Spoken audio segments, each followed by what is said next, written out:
Урматтуу төраға, урматтуу депутаттар.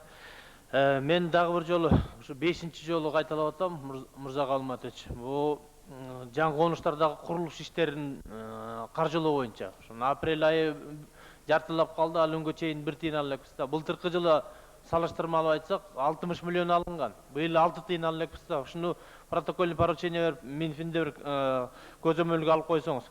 Анан курулуш иштери жөнүндө жана цемент, шифр жөнүндө айттык элек. Бишке КСШКнын лимитин берип койсоңуздар, каякка, кайсы мекемеге канча бөлүп берет. Цемент менен шифрдын распределениясы. Анан отключение жөнүндө светти өчүрүп атпайбы? Светти өчүргөндө мына Бакаятта жаңы конушунда 1896 деген трансформаторный подстанцияны оборудованиясын баарын уурдап кетишиптир да. Анан мына өткөндө пожар болду кыялда. Дордойдо пожар болду. Ушунун баары светтин отключениясынан болуп атат. Шам жагып атат, приборлорду унутуп кетип атат. Ошол пайдасынан зыяны көп болуп атат да отключение. Ошону бир анализ кылып көрсөңүз жакшы болор эле да.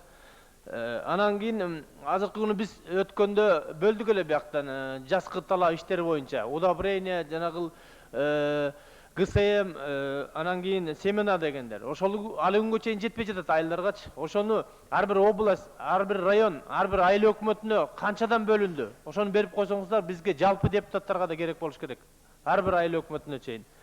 Анан кийин президент менен жолукканда жаңы конуштарга 4 мусор ташыган машина бердилер да. Ошол машинени азыр комбинаттар кайра алып коюп атыптыр. Ошону контролгө алып, кайра ошо жаңы конуштарга бөлдүрүп берсеңиздер, ошо протокол поручение берип койсоңуз.